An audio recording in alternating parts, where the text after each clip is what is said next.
여러분은 무 좋아하시나요? 저는 어렸을 때 감기에 걸리면 아버지께서 따뜻한 묵꿀집을 만들어 주셨고, 어머니가 요리하실 때 옆에 있으면 시원한 물을 한 조각 잘라주셨던 기억이 나는데요. 여러 가지 요리에 들어가는 팔방미인 같은 무는 특히 찬바람이 쌀쌀한 계절에 영양 보충하기 딱 좋은 채소입니다. 무는 사시사철 재배가 가능해서 언제든 먹을 수 있지만, 그 중에서도 특히 날씨가 서늘해지는 가을부터 겨울로 넘어가는 시기에 재배되는 무는 추운 날씨에 성장하기 위해서 더 많은 영양분을 뿌리에 축적하기 때문에 더욱 맛도 좋고 영양분이 풍부하다고 합니다. 예로부터 겨울에 나는 무는 겨울밭의 산삼이라는 뜻으로 동산이라 불렸다고 하는데요. 언뜻 보면 하얀 것이 덩치만 크고 영양분은 많지 않아 보이지만, 사실 무에는 각종 미네랄과 함께 비타민 A, 비타민 B 그리고 사과보다 10배 이상 비타민C가 들어있어서 노화 예방과 신진대사 활성화에 도움을 주며 자칫 몸살나기 쉬운 환절기에 면역력을 높여줘서 감기를 예방하는 데도 탁월한 효능을 나타냅니다. 뿐만 아니라 무에 함유된 시니그린 성분이 기관지 점막의 기능을 강화시켜 기침과 가래를 완화하고 칼슘도 풍부해서 골다공증 예방에도 아주 좋은 채소인데, 특히 무엇보다 무에 함유된 이소티오시아네이트라는 성분은 우리 몸에 염증이 생기고 종양이 발생하는 것을 억제하며 항동맥 경화, 항혈전의 효능을 나타내고 특히 암세포가 스스로 자멸하도록 유도하는 기능을 지니고 있어서 식도암이나 대장암, 간암 등을 예방하는 데도 탁월한 것으로 밝혀졌습니다.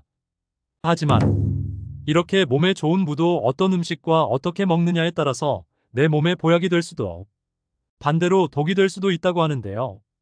이번 시간에는 무를 먹었을 때 독이 되는 최악의 경우와 이와 반대로 무를 언제 어떻게 먹어야 가장 큰 효과를 볼 수 있는지 함께 알아보겠습니다.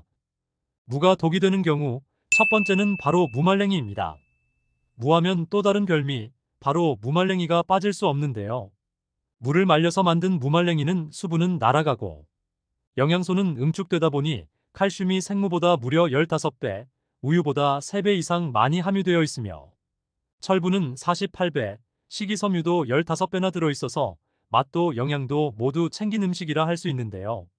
하지만 이렇게 모든 영양소가 응축되는 만큼 몇몇 분들에게는 아주 심각한 부작용을 일으킬 수 있는 영양소까지 높아지게 되는데, 국가표준식품 성분표에 따르면 무말랭이의 칼륨 함량은 100g당 3108mg, 이는 칼륨 함량이 높은 것으로 알려진 바나나의 100g당 355mg보다 약 8배나 높습니다.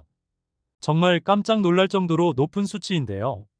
칼륨은 인체의 필수적인 무기질로 체내 나트륨 수치를 조절해 신체 수분과 삼투압을 조절하고 혈압을 개선하여 뇌졸중이나 심근경색 등 심뇌혈관 질환의 발생과 사망률을 줄여주는 역할을 합니다. 하지만 신장이 안 좋으신 분들에게 칼륨은 그야말로 독이나 마찬가지인데요. 건강한 사람의 경우 칼륨을 권장량보다 초과해서 섭취하더라도 대부분 소변으로 배출되지만, 신장 질환을 앓고 있는 분들은 칼륨 배출이 원활하지 못하기 때문에 그대로 혈액에 쌓이면서 칼륨 농도가 높아져 고칼륨 혈증을 유발할 수 있으며, 이는 근육 무력감, 피로감, 오심, 구토, 설사 등의 증상을 나타내고 증상이 심하면 근육마비, 호흡부전, 저혈압, 부정맥 등의 증상을 보이다가 심각할 경우 심장마비도 올 수 있습니다. 입맛을 돋우어주는 무말랭이는 반찬으로도 자주 접하고 특히 족발이나 보쌈을 먹을 때 같이 나오는 무말랭이 무침을 한두 번씩 집어먹다 보면 그 많은 양이 금방 동나기도 하는데요. 꼭 무말랭이가 아니더라도 무 자체에 칼륨 함량이 100g당 230mg 정도로 적은 수치가 아니기엔 신장이 안 좋으신 분들은 섭취 시 이 점을 잘 참고하시면 좋겠습니다. 무가 독이 되는 경우 두 번째는 단무지, 쌈무입니다. 김밥이나 짜장면을 드실 때 단무지를, 그리고 고기에 쌈을 싸서 드실 때 쌈무를 많이들 드시곤 하는데요. 그러나 사실 시중에 유통되고 있는 달콤 짭짤한 맛을 내는 단무지나 쌈무, 치킨무 같은 절인 무에는 글루탐산 나트륨, 빙초산, 소부산 칼륨, 아황산 나트륨 등 엄청난 양의 식품 첨가물이 들어가게 됩니다. 이들 대부분은 가공식품의 보존료, 즉 방부제로 사용되는 물질로서 소부산 칼륨은 육류의 단백질과 결합하여 발암물질을 만들어내며 발색제의 일종인 아질산염과 반응하게 되면 중추신경마비, 출혈성 위염 그리고 간에 악영향을 끼치는 물질입니다.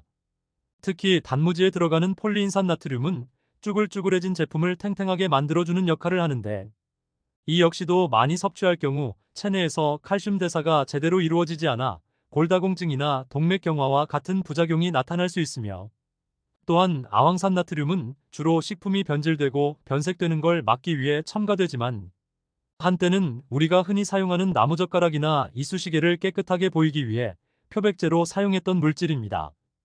이것이 들어간 식품을 과다 섭취할 경우 두통이나 복통, 메스꺼움 등의 부작용이 나타날 수 있으며, 천식 환자의 경우 증상이 더 심해질 수 있고, 민감한 사람의 경우 적은 양으로도 알레르기 반응을 일으킬 수 있기 때문에 섭취 시 주의가 필요합니다.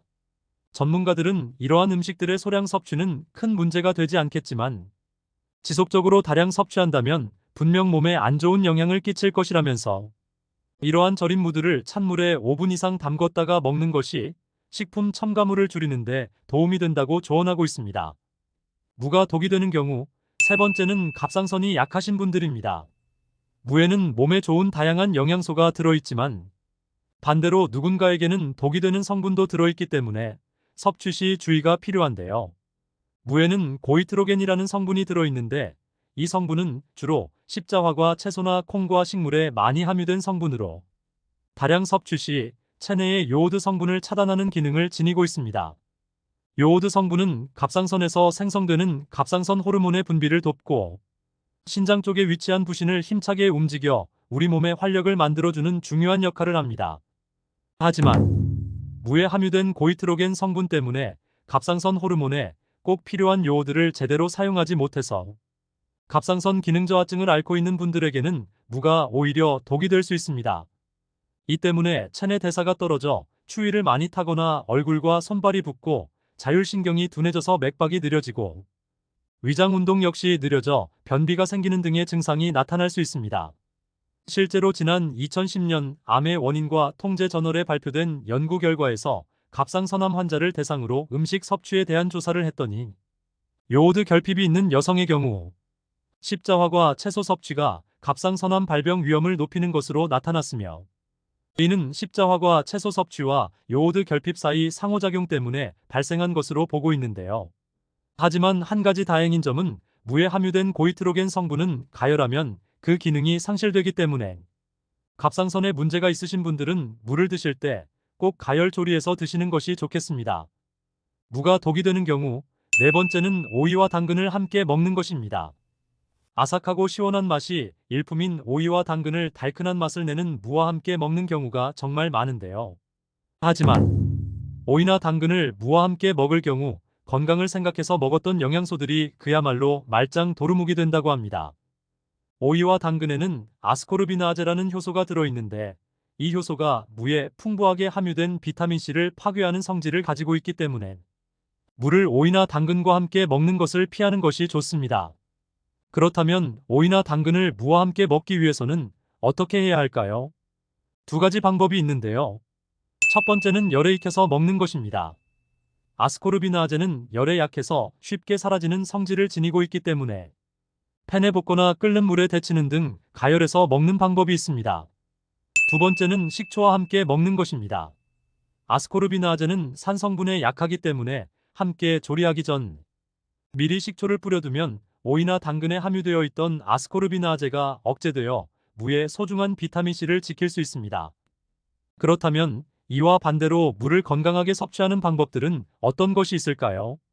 물을 건강하게 섭취하는 방법. 첫 번째는 메밀과 함께 먹는 것입니다. 메밀은 혈관을 튼튼하게 만드는 효과가 있어 심혈관 건강에 좋고, 풍부하게 함유된 플라보노이드로 인해 간을 해독하고 강화하는 효능을 지니고 있습니다. 이처럼 메밀은 건강에 좋은 음식이지만 한 가지 단점, 바로 메밀 껍질에는 살리시라민과 벤제아민이라는 미량의 독성을 지니고 있다는 것인데요. 이 때문에 민감한 사람의 경우 메밀을 먹으면 속이 메스껍거나 설사, 구토, 두통을 일으키는 등의 부작용이 나타날 수 있습니다. 이때 물을 함께 넣어 드시면 무에 풍부하게 들어있는 섬유질과 비타민C, 그리고 무의 매운맛을 내는 이소티오시아네이트 성분이 메밀의 독소를 중화시켜 부작용을 크게 줄일 수 있습니다. 물을 건강하게 섭취하는 방법. 두 번째는 꿀과 함께 먹는 것입니다. 무에 함유된 시니그린이라는 성분은 기관지 점막을 강화시키는 기능이 있어서 기침이나 가래, 그리고 코막힘 등 감기 증상을 예방하고 완화하는 데 큰 효과가 있는데요. 여기에 달콤한 꿀을 더해주면 꿀에 함유된 덱스트로메토판이라는 성분과 만나 기관지 염증을 완화하는 데 더욱 강력한 시너지 효과를 냅니다. 실제로 영국 옥스퍼드 대학의 연구에 의하면 꿀에 든 항균 성분이 일반 약보다 감기나 독감 증상 완화에 효과적이면 항생제 내성 문제에도 더 안전하다고 합니다. 무와 꿀을 함께 섭취하는 방법으로는 무꿀차를 추천드리는데요.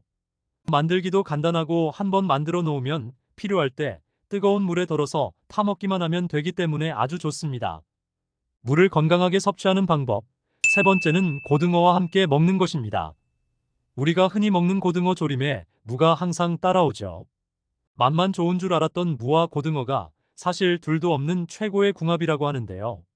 무의 매운맛을 내는 이소시아네이트 성분은 고등어의 비린맛을 제거해주고 무에 함유된 단백질 분해 효소인 프로테아제, 지방 분해 요소인 리파아제가 고등어를 소화하고 체내로 흡수하는 데 도움을 줍니다.